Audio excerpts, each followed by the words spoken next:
el top 3 de signos clínicos, que era lo esperable también, era primero diarrea, segundo problemas respiratorios y tercero onfalitis. La mayoría de esas muertes ocurrían, el 89%, en las primeras 3 semanas de vida. Entonces ahí teníamos caracterizado cuáles podían ser esas causas y en qué momento de la etapa de cría de vida del ternero las podemos estar teniendo.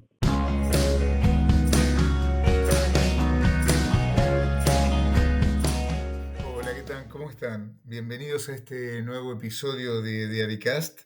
Y en este caso en particular para hablar de un tema muy importante con un destacado colega que es Darío Caffarena, quien sale de Argentina y ahora está trabajando en Uruguay, tiene la deferencia de charlar un rato con nosotros. Así que bienvenido, Darío, muchas gracias por atendernos. Bueno, muchas gracias, Coco. Un saludo, muchas gracias por la invitación y un saludo para todos. Nos serviría un montonazo, Darío, si te parece que nos cuentes un poquito de dónde venís, cómo fue tu formación y lo que creo que estaría muy bueno que nos cuentes por qué razón estás metido en un tema bastante complicado, como es la crianza artificial de terneros, que para los sistemas productivos puede ser un paso limitante. Entonces, tu expertise en eso nos puede enseñar un montón, Darío. Dale. Bárbaro.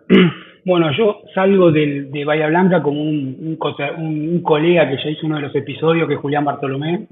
Salimos de ahí, que después nos volvimos a cruzar, por suerte más adelante, yo en ese momento no la conocía. Estudié en una escuela agrotécnica, o sea, mi familia vengo de ciudad, o sea, familia, nadie de campo, todos de ciudad, pero sí me fui empapando un poco ahí con lo que fue la escuela agrotécnica. Luego estudié veterinaria en la Universidad Nacional del Centro. Posteriormente a ese paso por la facultad, todavía me faltaba y siempre tuve un gustito o sea, mi objetivo siempre fue trabajar en el campo. Pero siempre ahí tuve un gusto por lo que es la investigación y lo que es lo basado en evidencia. Y ahí estuve trabajando también con colegas que habían estado en la residencia en salud animal del INCA Balcarce. Entonces, posteriormente a haber trabajado un año con ellos, mientras me quedaban 2, 3 finales, me fui a INTA Balcarce a hacer la residencia durante 2 años. Terminé esa etapa de formación en INTA y estuve haciendo actividad privada durante 5 o 6 años aproximadamente, donde fui junior en un inicio y después pasé a lo que es consultoría, asesoría, trabajando con otros colegas y después trabajando de manera individual. En el año 2015, aproximadamente, fin de 2014, principio de 2015, yo seguía en mucho contacto con otros colegas de otros países que había conocido ahí en la residencia. Ante casos de diagnóstico o problemas, ahí conocí, como te decía, a Julián, bueno, está Carlos Campero, Germán Cantón, y no quiero seguir nombrando porque me voy a olvidar de alguno, pero con un montón de reconocidos investigadores que fueron parte del networking y del contacto que yo tenía, de quienes llamaba cuando tenía algún tipo de problema en determinada área. Y bueno, justamente con un patólogo que estaba haciendo su residencia en Davis, en California, en patología, él estaba aplicando, ya había ingresado a un puesto, se había organizado lo que es la plataforma de salud animal de Iña La Escanzuela, en Uruguay, y me propuso si me interesaba. Un proyecto muy ambicioso, muy grande y muy lindo que estaba en pañales, que había formado de cero. Y así fue el momento de que yo crucé el charco en 2015 y ahí me apañó Uruguay desde el momento que fue en ese periodo. Hice mi maestría y mi doctorado enfocado en lo que es yo ya venía trabajando con la crianza artificial de terneros, pero ahí estuve enfocado aún más todavía. Y bueno, y aparte también, además de pasar de esa transición, ese periodo, pasé a ser investigador también en línea, o sea, concursé para un puesto de investigador, y aparte como docente en la facultad también, concursé y soy docente también en la facultad veterinaria. Qué un fenómeno. Contanos, o sea que te comiste la especialidad, de ahí siempre surge la pregunta, ¿saliste más clínico o saliste más patólogo? Pero bueno, después sonaste, pasaste por todos lados, la parte investigador también, ves, una maestría, un doctorado, o sea, pateaste y fuiste a cabecear. ¿Qué quedó de todo eso? ¿Cómo te definís como profesional, Darío? En este momento, como profesional, es muy bien o sea, es como lo plantea Coco. Yo salí muy patólogo, con un foco mucho en la patología de la residencia y me topé con que tenía que estar del otro lado y evitar de hacer la patología esa que se mueran los animales. Y eso fue también un choque porque yo venía, y ahí fue que agarré una parte, tuve un mentor en su momento que venía también de Estados Unidos, muy clínico, y ahí agarré toda la parte clínica. Entonces, lo que tengo ahora es un mix entre investigador, eh, clínico y veterinario de campo, que creo que hace la fuerza de eso, me hace entender mucho de una manera más integral todo lo que son muchos de los problemas y muchos de los conceptos, ¿no? De haber seguido siempre una carrera o solamente académica o solamente privada, en actividad privada. Claro. ¿Y digamos, por qué la orientación a este tema? Ni jugando fácil, ni jugando sencillo. ¿Cómo llegas a convertirte, antes de meternos en la crianza, digamos, a que nos dejes eh, conocimiento sobre el tema? ¿Cómo llegas a ese punto? Pues es complejo. Esto entró, viendo de un punto de vista macro, acá en la crianza, particularmente acá en Uruguay, el stock lechero viene en un leve descenso, o sea, podríamos decir que mantenimiento leve de caída del stock lechero. Una de las preguntas que nos hacíamos era de por qué está sucediendo eso. De si hay realmente, o sea, se están muriendo muchos animales en la crianza que no están llegando a su vida productiva, y se están preñando los animales, pero no llegan a esos fetos, esos terneros a pina, o sea, no terminan su gestación, o si la tasa de descarte es muy elevada, la cantidad de muertes y ventas que hay en los establecimientos. O lo que más probable sea que es una conjunción de todas estas cosas. Entonces eso abrió tres líneas de investigación grandes, como que te mencionaba recién, como una de ellas la que es mortalidad de terneros, y ahí fue que empezamos a profundizar y a ahondar, y para eso primero teníamos que saber cómo es que criamos los terneros acá en Uruguay antes de seguir hacia adelante, ¿no? Fantástico, fantástico. Así que te tocó un poco eso. ¿Y cómo fue el avance? ¿Cómo entraste en ese tema? ¿Lo encontraste como un limitante del sistema productivo? ¿Fuiste uno de los que encontró digamos, el freno de mano que tenía el sistema? Ahí encontramos, la verdad que yo en esa parte acompañé justo con un amigo también que ahora también emigró acá en Davis, que fue parte de su tesis de maestría, que fue esa caracterización de los sistemas de crianza. Y en esa caracterización de los sistemas de crianza, haciendo como línea cronológica desde el momento de vaca seca y así sucesivamente hacia adelante, las diferentes etapas, fuimos encontrando diferentes puntos de botella, cuellos de botella, que pueden ir explicando, o pueden, es una manera de decir que explican por qué es en parte ese mantenimiento del stock lechero, ¿no? Una de las primeras preguntas que teníamos es si la mortalidad que estamos teniendo de terneras es alta, y que ese fue uno de los datos que obtuvimos, que es básicamente la frutillita del postre de lo que fue ese relevamiento.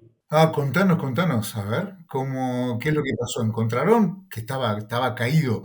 Es difícil, ¿no? Porque tenés que llamar la atención sobre el punto que el productor no le llama la atención. El productor está mirando la vaca. Exactamente, generalmente acá tenemos por suerte mejoramiento lechero, que es un organismo que nuclea muchísima información generalmente encima está medio cegado porque está medio topeado, generalmente son productores de la media para arriba, entonces él saca ahí lo que es la vaca promedio, o sea, la vaca promedio uruguaya. Esta vaca promedio uruguaya, 50%, 40, 50, ahora no recuerdo bien el coso, de su vida es improductiva, ese animal.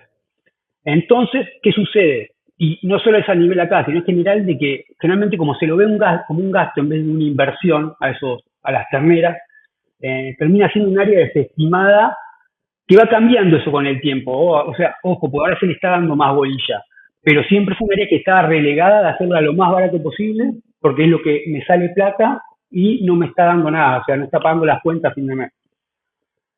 Nosotros, pero volviendo un poco al tema de mortalidad, una de las dudas que teníamos era de que si la mortalidad era elevada. Para eso hicimos eso, lo que te comentaba, un cuestionario, una encuesta presencial, donde íbamos recopilando diferentes datos y nos encontramos con varias cosas a mejorar que nos caracterizaron, nos dieron una idea de cómo estamos criando esas terneras.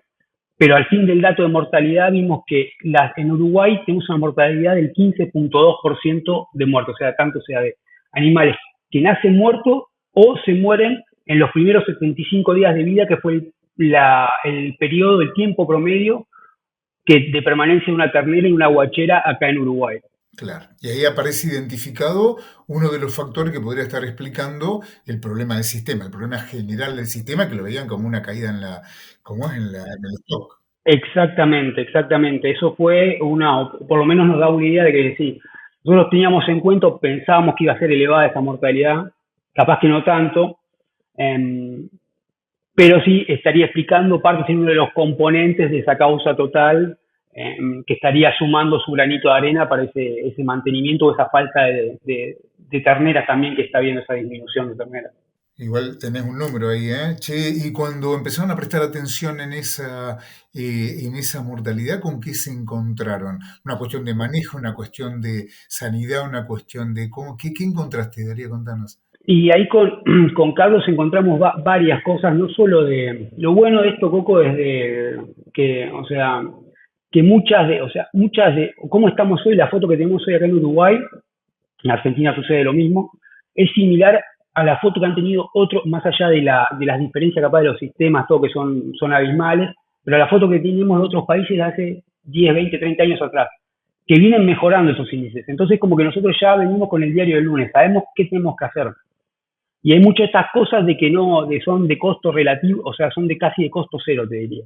Pero para, no sé, para darte una idea, algunas de las cosas que podemos identificar, por ejemplo, en periodos de secado. El periodo de secado se sabe que si es menor de, vamos a poner, de 6 8 semanas, impacta en lo que es la producción de calor, en la lactancia futura de la vaca, en la próxima lactancia por los trabajos. Y acá en Uruguay encontramos casi que ahora no recuerdo bien el porcentaje, pero un 40% que te diga de los animales tenían periodos de seca de menos de 45 días, por ejemplo. Entonces ahí ya tenemos una... Por ejemplo, uno también habla del tema de calostrado, que la madre de tener que tenga una vacunación en el momento de seca y preparto, para que esos anticuerpos lleguen al calostro y ese calostro después llegue al ternero. Por ejemplo, con referencia a diarrea neonatal, el 74% de los establecimientos no vacunaba contra diarrea neonatal.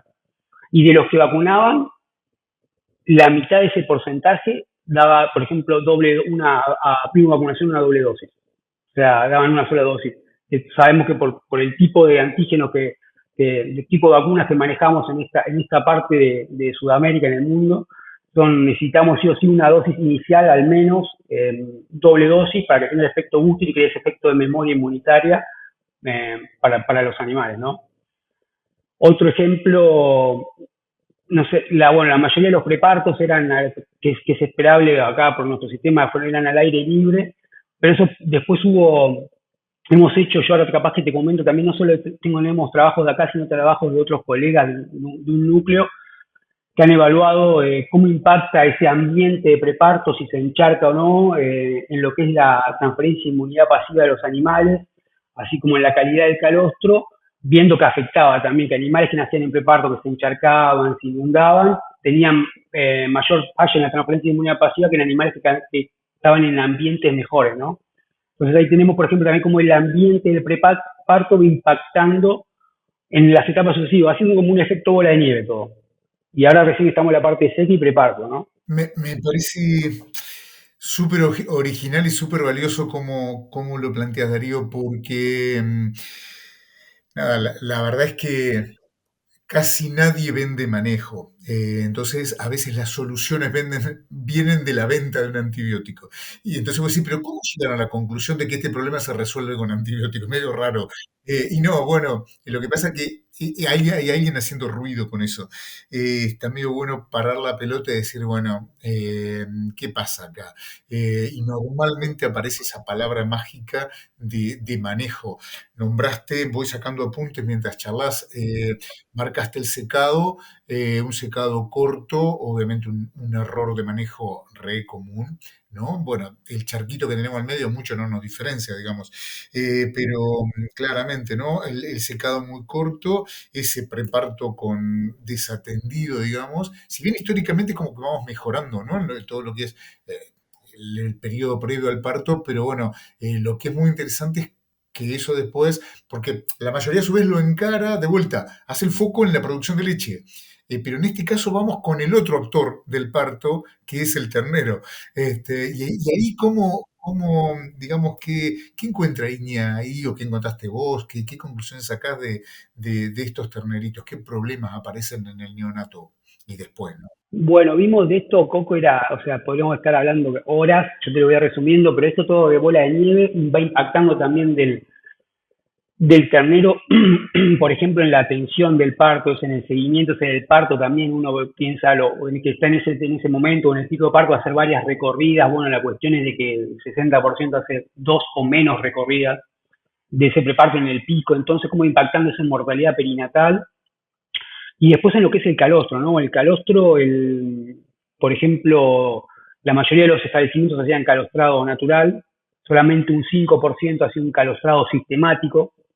Esto no olvidemos que quiero remarcar que es casi de representatividad nacional. Es como si yo estuviera hablando del tambo Uruguay. Siempre hago la cosa como si fuera el tambo. Y de los que lo hacían, por ejemplo, porque digo, bueno, están controlando el factor ese de tiempo posparto que lo dan, la cantidad, la calidad de calostro, que lo están manejando, son cosas que pueden manejar, pero por ejemplo, esos que daban sistemáticamente, que calostraban, eh, solamente el 20% evaluaba la calidad de ese calostro. O sea que ahí ya va sumando, ya de por sí la eficiencia de absorción de inmunoglobulina, al mejor de los casos, ni bien, o sea, los primeros 40 minutos posparto es de 50%, o sea, que ya de por sí no es 100, vamos 50, y si a medida que le vamos sumando fallas o errores o más que nada de manejo, todo eso va bajando, bajando, bajando, entonces uno sabe que está en el ámbito la cantidad y el tiempo que demanda lo que es calostrar el ternero y hacer todo ese seguimiento, pero esas son cosas que lamentablemente no pueden quedar como grises, o se hace o no se hace, porque si se hace a medias, si no se va controlando esos factores, se termina una actividad que está totalmente comprobada y validada, se termina desatendiendo o descreyendo, no sé si existe esta palabra, de esa misma. Entonces, por ejemplo, como te comentaba, solamente un porcentaje medía la calidad del calostro y a su vez solamente un porcentaje menor, un 30% de lo que hacía todo el laburo, medía la falla de transferencia de inmunidad pasiva en los terneros. O sea que no sabían si estaban haciendo bien o no su trabajo. ¿Me entendés? O sea, si su plan de calostrado, su gestión del calostrado estaba siendo correcta, porque no medían si la falla de la transferencia de inmunidad pasiva en los terneros a los que le habían hecho todo el calostrado, ¿no? O sea que también error ahí, todo previo, todo manejo, ¿no? Como que vas entrando Sí, en los mismos causales, lo cual, bueno, te va dando enormes herramientas, pero después hacer un poquito de extensión y tratar de mejorarlo, ¿no? Que de ningún modo debe ser fácil. Pero fíjate, a partir de los números que vos diste, te quedaste con manejo ideal del calostrado y una fracción súper chiquitita. Con lo cual, corregime por favor, Darío, que vos sos el experto en esto. Además puede haber calostrado bien, tener mucho anticuerpo y capaz que tenía un problema de permeabilidad intestinal. O sea, no quiere decir que haya solucionado todos los problemas. tal Eh, cual. bueno, al menos sí el calostrado, ¿no? Me pareció emblemático ese trabajo que dijo, mirá que a veces entran los anticuerpos, pero entran otras cositas también. Exactamente. Permeabilidad intestinal. Y bueno, eso me rompió la cabeza en su momento. Che, pero igual, no te saco de foco. Eh, Hasta acá, digamos, una generación de oportunidades para las alteraciones posparto, entonces para el ternero. Malas condiciones de la mamá, afectando la inmunidad, la transferencia de inmunidad, y todo eso repercutía en qué incidencia de problemas posparto, Darío. Bien, bueno, y ahí parte de lo que fue esta caracterización fue preguntar con qué signo clínico el productor asociaba la muerte de los animales. Entonces ahí ellos mencionaban, podría ser diarrea, tos, asociado a lo que es problemas respiratorios, onfalitis, lo hacíamos con un término más amigable que onfalitis, que no todos capaz estaban familiarizados los productores con ese término. Bueno, y así sucesiva, o sea, iban como comentando diferentes signos clínicos, y bueno, el top 3 de signos clínicos, que era lo esperable también, era primero diarrea, segundo problemas respiratorios y tercero onfalitis. La mayoría de esas muertes ocurrían, el 89%, en las primeras 3 semanas de vida. Entonces ahí teníamos caracterizado cuáles podían ser esas causas y en qué momento de la etapa de cría de vida del ternero las podíamos estar teniendo. Entonces ahí derivamos también lo que fue parte de mi tesis de maestría y de doctorado con lo que es el síndrome de diarrea neonatal, haciendo foco a ver, ya sabíamos cuál era el problema, a ver qué era lo que estaba causando ese problema, qué agentes estaban implicados y qué factores podían estar asociados a esta ocurrencia de diarrea neonatal, ¿no? Porque viniendo de INTA Balcarce, que te aparezca el 90% en las primeras 3 semanas, por lo estructurado que son los patólogos para enseñar este tema, digo, te ha hecho concentrarte en esto, las opciones son estas, ¿no? ¿Cómo te fue con eso? ¿Qué encontraste? Ahí encontramos, nosotros evaluamos varios agentes. Evaluamos virus, rota corona, y también astrovirus, que no es causa en humanos, sí es causa de diarrea, pero en ternero no está muy bien eh, caracterizado. Entonces queríamos saber si podía ser un agente como de forma putativa, si podía llegar a ser causa o asociarse a diarrea neonatal. Después evaluamos salmonela, E. coli y F5, la enterotoxigénica, la que afecta a los primeros 5 o 7 días de vida, no el resto de los patotipos. Y bueno, ya coronavirus lo mencioné, y también evaluamos la circulación a ver si había de bebé en esos animales, pero más que nada para ver si había algún presentemente infectado o ya si había circulación temprana de esos animales, de ese virus en los animales, ¿no? Bueno, básicamente encontramos con todos los agentes encontramos en animales. Para eso hicimos se llama un estudio de casos sin controles para ver si había asociación. Queríamos saber, entonces teníamos animales, 300 animales con diarrea, 300 animales sin diarrea, y de ahí hicimos los agentes para lo mismo, lo mismo para ambos grupos. Entonces esto nos da la pauta y ahí sí podemos hacer asociaciones en base a la frecuencia y, bueno, y a toda la magia de la estadística, ¿no? Pero ahí para ver si hay asociación, y encontramos asociación de diarrea no en todos, solamente con cripto y con rotavirus, así como en la interacción de los dos agentes. Esos fueron los únicos agentes que encontramos con prevalencias altísimas, principalmente de cripto, que el 48% de los animales, de esos 600 animales que mostramos, fue positivo, y lo encontramos en el 100% de los establecimientos. En el 100% había, ¿y cómo se distribuía entre los que tenían diarrea y los que no? Y en los que tenían diarrea, para que te diga, ahora no recuerdo, pero que te diga 60% o un 60% en los que eran diarreicos y un 20-30% en los no diarreicos. O sea, bien clarito que era un actor. Exactamente, lo mismo pasó con Rota, no en porcentaje tan elevado, que en Rota, por ejemplo, habrá sido un 30 y un 19-20, pero en Cripto sí era bien marcado. Y en el resto de los agentes eran los patrones o la presentación, tanto en caso o en control, fue bastante similar. Incluso con Salmonella, con E. coli, que también encontramos era en baja proporción, fue en baja frecuencia de animales positivos. Vos llegás a entender la importancia que eso tiene, lo que acabas de decir. Digo, imagino un montón de colegas tratando de mejorar un poquito la manera de trabajar y haciendo un relevamiento de agentes etiológicos en un caso de diarrea. Y que después caigas vos y digas, sí, así que encontraste salmonela o Escherichia coli enterotoxigénico, y vos sabés que yo también lo encuentro donde no hay diarrea. O sea, yo creo ese argumento es demoledor. Eh, Creo que el trabajo que hicieron fue brillante, porque, claro, están presentes los actores, el tema es quién realmente lo generó. Y los dos que encontraron, la verdad que no está lindo para convivir con eso, son bastante oscuros, ¿o no?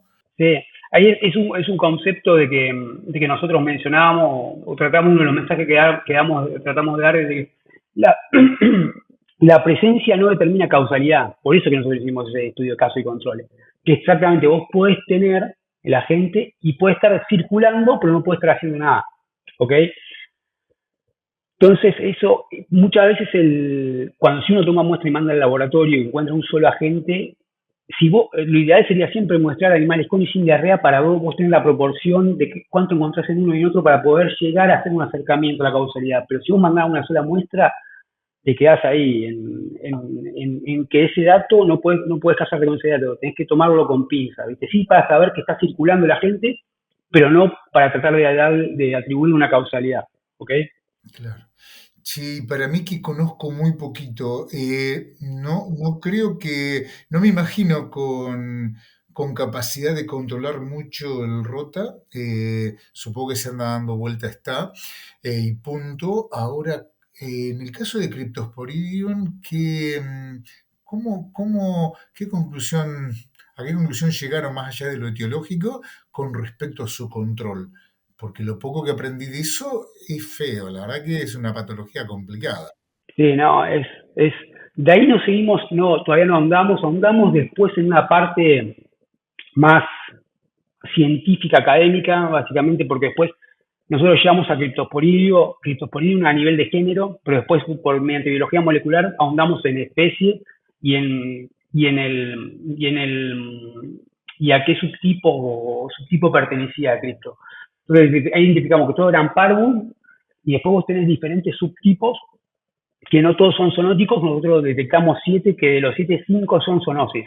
O sea, porque acá hay lo importante de muchos de estos agentes, eso que son afectan al humano, cripto, salmonela, dependiendo de los patotipos de coli, afectan al humano. Entonces siempre también la parte esa de lo que es la zoonosis y el cuidado, pero bueno, eso capaz que es para otro tema, el tema de ese cripto, pero en base a lo de control no ahondamos. Sí, durante mis charlas voy mucho con el foco ese y lamentablemente es un parásito que yo creo que muchas veces tenemos que aprender a convivir con él en las medidas de biocontención y bioseguridad, eh, porque lo quiste es muy resistente, es resistente a muchísimos desinfectantes, es resistente a las condiciones ambientales, eh, y la dosis infectiva, generalmente todos estos enteropatógenos causantes de síndrome de diarrea son muy bajas y el ternero actúa a nivel de amplificador, o sea, entra muy poquito y ¡plá! Explota.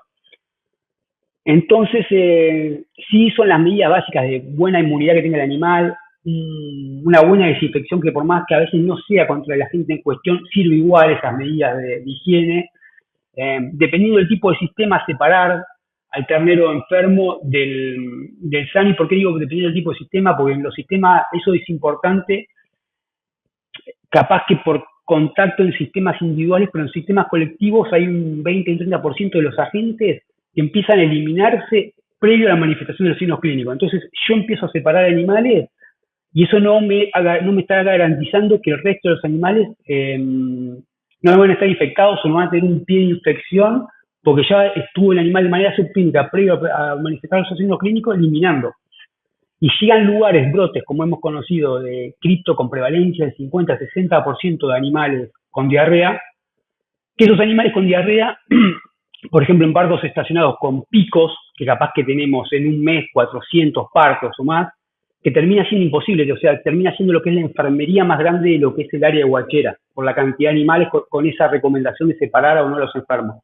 Por eso es que muchas veces en esos sistemas se empieza a tomar otros parámetros, como es el sensorio del animal, si continúa tomando toda la leche o no, cómo está él clínicamente, para ver qué tratamiento se le hace y se separa realmente los que ya están con un grado de deshidratación o con un sensorio deprimido. O sea, con eso sí se lo separa, se lo deja aparte, pero más que nada para hacer un cuidado de CTI, que decimos acá, como de terapia intensiva. Es a esos animales y el resto de los humos se va tratando con básico, con la hidratación, capaz en el mismo corral, o incluso algunos que están muy bien, que son unos toros, todavía te querés meter a tratar de agarrar la ternera y no podés directamente y lo único que tiene es manifiesta de diarrea, incluso capaz que esos animales se los mantiene en monitoreo y como que se va haciendo una escala, un triaje de qué o no tratar. Ajá, perfecto. Le vas a llamar la atención a muchísima gente. La verdad que conceptualmente lo presentás muy claro. El problema está antes de cualquier manifestación. O bien se agudizas mucho el ojo, por lo que entiendo, y de vuelta lo mismo. La indicación de manejo de estar presente, no solo muchas veces en la que están pariendo, sino muchas veces mirando la guachera, y ahí donde baja un poco la orejita, donde aparece alguna manifestación de sensorio, tal vez sea lo más sensible y empezar a actuar. Yo lo he escuchado, pero pocas veces con tanta claridad he explicado el por qué, ¿no? Y en ese sentido me parece que el trabajo fue fantástico, porque un poco te explica y eso te da como fundamento o más ganas de mirar, prestar atención. Y y en ese caso también te complica la solución, porque de toda la vida, no es mi especialidad para nada, Darío, pero de toda la vida esto de que, bueno, se armó un lío, uno está totalmente sucio de diarrea y ese lo corres. Y ahí armás la enfermería, pero en realidad el verdadero foco lo tenés en el otro lado, en lo que se te va a enfermar mañana. Eh, y entonces, cuando te encontrás con ese lío, ¿vos cómo planeás, cómo sentís que habría que trabajar para, me queda claro que es en prevención, pero ¿cómo haces digamos, para manejar esa guachera?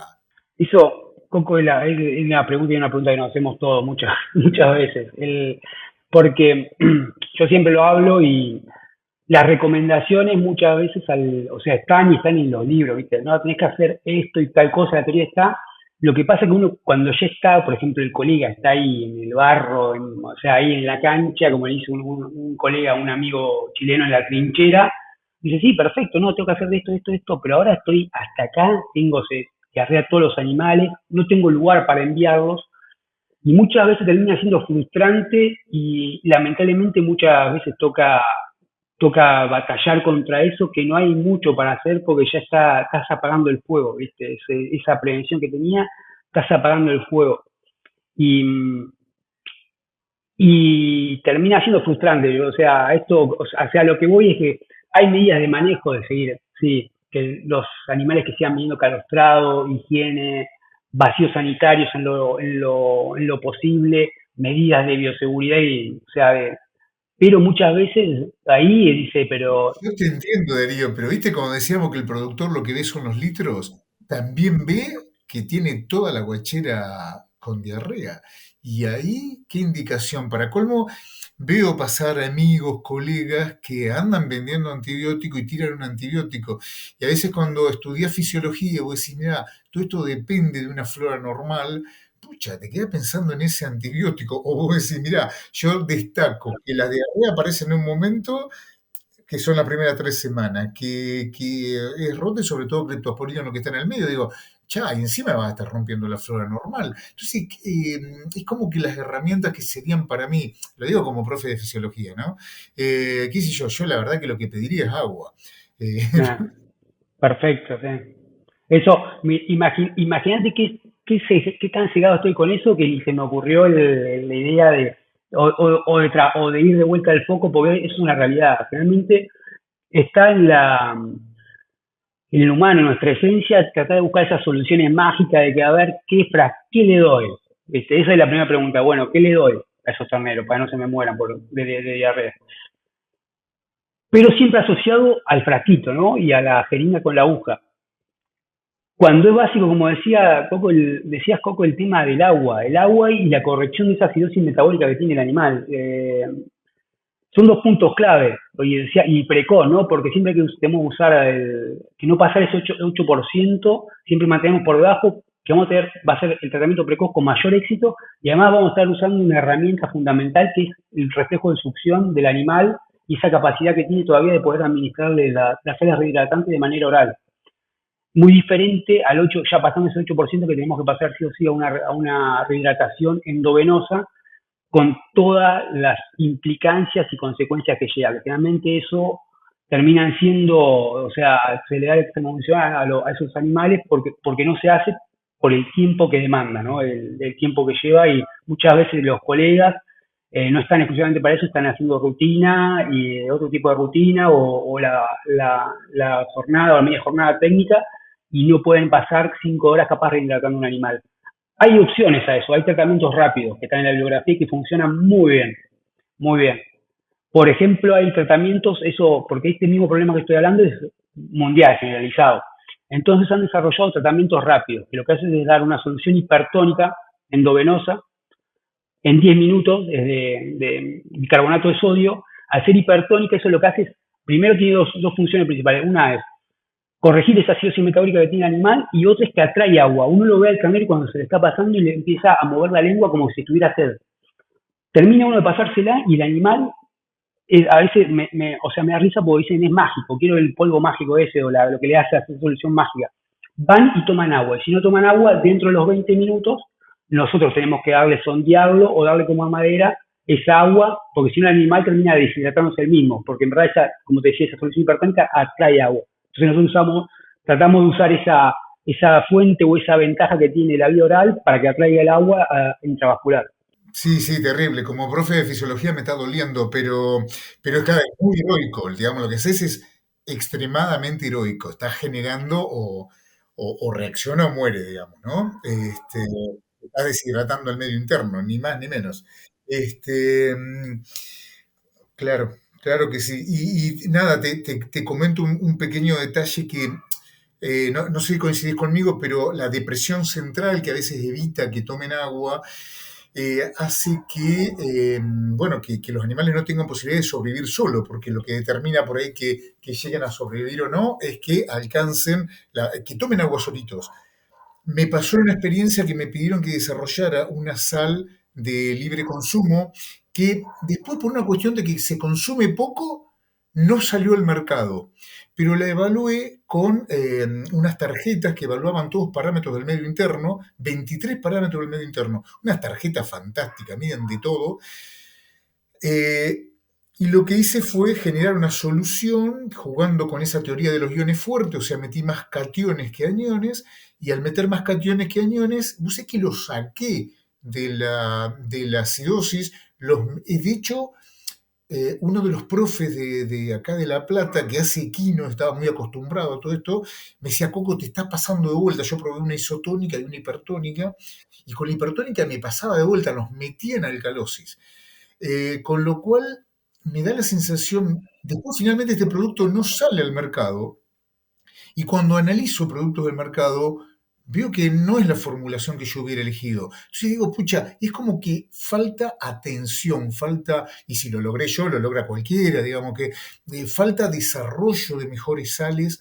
Porque ahí a mí me consta que con meter un anión que no entra y un catión que sí, con qué sé yo, lo que se te ocurra, un propionato de sodio y ese sodio te saca de la acidosis, el propionato te da un poquito de energía, pucha, bueno, con eso solo más un poco de glucosa, estamos en carrera, lejos de matar la flora con un antibiótico, ¿no? Pero que no hay mucha atención en eso, y, y la búsqueda de soluciones mágicas raras. Este, Bien, pero claro, yo disculpame que te moleste con esto de qué tratamiento, porque me pongo un poco de vuelta. Me meto en la trinchera, como dice el chileno, y el tipo que está ahí no te pregunta qué tiene que hacer el mes que viene con el calostrado, te pregunta qué hace hoy con una enfermería más nutrida que la guachera. Este, Así que bueno, un datazo que vos utilices la hipertónica. Endovenosa es la hipertónica, Coco. Sí, sí, sí, sí, sí, sí, sí, sí, sí, me queda recontra claro. En realidad, eso llega al hipotálamo y provoca una deshidratación del centro que provoca sed y liberación de antidiurética. Ahora también está chupando agua del resto del cuerpo. Por eso es heroico. O lo salvás. Por eso me parece excelente lo de si no reacciona, lo sondeás. Sí, eso es clave, ¿viste? Si no reacciona, se sondea sí o sí, sí o sí. Y o sea, con una sal rehidratante, ideal, porque de verdad hay mucho en el mercado y hay mucho que no se conoce bien cuál es la composición. Hay algunas que sí, pero generalmente no son producidas acá, sino son importadas. Em, y si no hay sal rehidratante, con agua. Agua de la bebida, con lo que sea, pero sí o sí, rehidratar. A mí suministrarle agua, porque si no, sí, no la cuenta el animal. Perfecto, perfecto. El resto son detalles menores, ¿verdad? Me quedé pensando en, ¿tratás de restituir un cachito de flora? No. Eh, ¿Algún probiótico? ¿Algo de eso? Probióticos sí se están utilizando cada vez más. Yo particularmente, tanto ya sea pre, pro o postbiótico, no está utilizando, pero sí hay, son herramientas más es una herramienta más. Es como que su uso no va a hacer que deje de tener problemas, sino que es una herramienta más de lo que uno dispone. Por ejemplo, lo mismo que con cripto, el lactato de lofuginona, también de manera preventiva, más que curativa, o esa es mi opinión personal, o sea, está formulado para las dos cosas, pero yo el impacto lo veo de manera preventiva, Y muchas veces por los costos que tiene, también veo, o sea, y es tener la historia esa, porque yo parte de esta encuesta que yo te decía que habíamos hecho con Carlos, la caracterización, hay un 20% de establecimientos que no tiene registro, no sabe ni cuándo nace la ternera ni la cantidad de terneras que se murieron, y un 63% o sea, que tiene registros inconclusos o lleva tal o cual dato. Son muy pocos los que tienen buenos registros. Entonces, eso también una premisa importante, el tema, ¿viste? Lo que no medimos no lo manejamos, el tema de los registros, y eso, los registros lo que hacen a uno, lo hacen jugar adivino. O sea, yo ya tengo esta casuística, sé cómo se va a comportar la guachera, no sé que salga algo medio raro, que también lo voy a identificar porque es raro, voy a saber cómo se va comportando mi guachera los próximos años. Entonces, por ejemplo, yo ya sé que en periodo que baja la temperatura, son los animales de su zona termoneutral, también voy a tener mayor espacio, por ejemplo, en guacheras colectivas, mayor espacio entre el último que entra con el que, con el primero que entró, capaz que está ya en día 11, está con diarrea y estoy metiendo un ternerito sin diarrea, una ternerita sin diarrea, en un lugar donde hay diarrea. Entonces yo ya sé que en determinado momento voy a tener mayor franja etaria, frío, entonces ahí tengo que hacer foco también. Puede ser, y sé que mi problema es cripto, por ejemplo, lo que hago es capaz que hago un tratamiento estratégico para esas últimas guacheras, esos últimos animales, con lactato de lofusquinona, para que me baje la prevalencia, la frecuencia de diarrea, y ya sabemos que ese animal que va a tener diarrea, con el frío, todo el gasto energético que produce, que hay, va a tener mayores chances de que termine esa diarrea complicándose y se termina muriendo. Ahora, de vuelta, Darío, lo estás llevando al área previa que vos remarcabas, digamos, a la prevención basada en registro. O sea, vamos sobre lo mismo, lejos del tratamiento, que es lo que todo el mundo pide, sí una prevención. Exacto. Fantástico. Para mí siempre siendo foco más que nada, Coco siempre que es trillado, parece un cliché, pero sí en la prevención, ¿viste? Siempre mejor prevenir que andar curando. Sí tener las herramientas para ir apagando ese fuego que hoy hablábamos, pero siempre la idea es de ir con prevención, ¿no? Claro, claro, claro. Yo creo que todo lo que nos contaste tuvo de particular de Uruguay el orden con que lo hicieron, pero me parece que estamos